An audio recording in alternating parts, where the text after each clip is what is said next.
Podcast advertising revenues are going to top, in the United States, $220 million this year, 2017. That's almost double what it was just a year ago. 40% of the US population above the age of 12 has listened to a podcast, and nearly a quarter of the US population listens to podcasts at least monthly. This is a mainstream medium.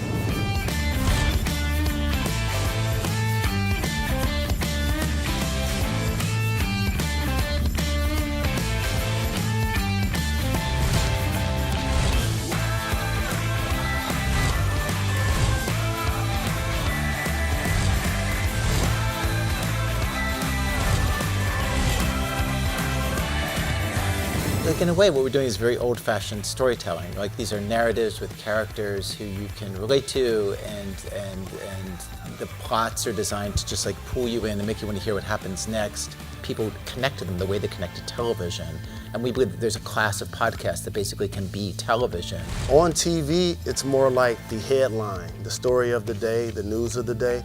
The podcast actually represents the story, and without commercials, you can really get into it and make it personal, and it's not interrupted.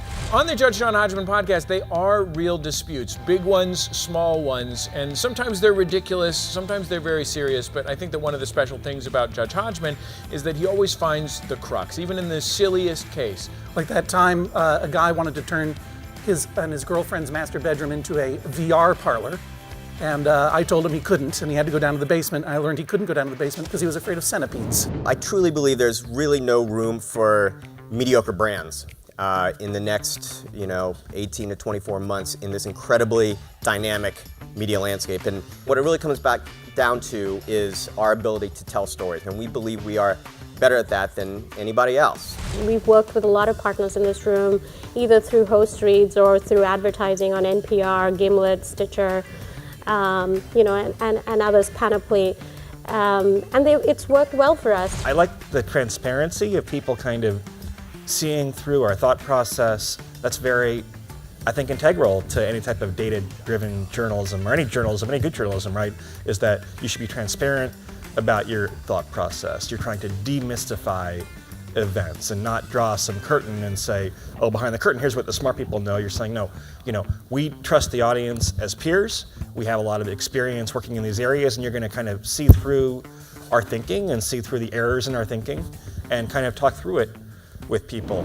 Later this year, we'll launch the Planet Money Indicator, a spin-off of Planet Money, NPR's popular program about the global economy that will turn 10 next year. New podcasts this year, like It's Been a Minute with Sam Sanders, and our newest program, the international storytelling podcast Rough Translation, have shown that NPR is not resting on its success or its market position. We're continuing to innovate and experiment in the podcast space. We're getting ready to launch with Vox in December, a daily news show of our own. This one will come out in the afternoon. We love the morning shows that are coming out right now. New York Times and NPR are both creating. It's great stuff. Vox is going to be working with us to tell stories, explaining, going deeper on the day's headlines. So let's dive deep and understand today's stories a little bit better.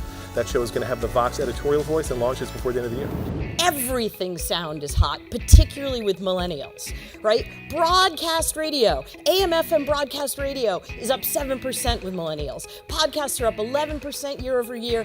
Digital streaming is up another 11% year over year. So there is this thing happening with sound that's pretty interesting.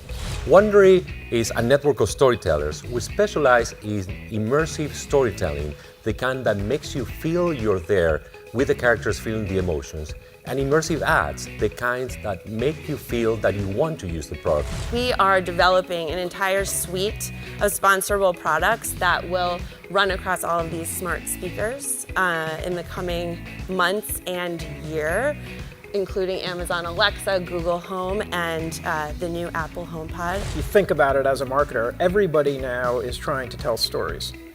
And it's not just the brands, it's actually individuals with your Instagram feeds, with all kinds of content that people are putting out there personally.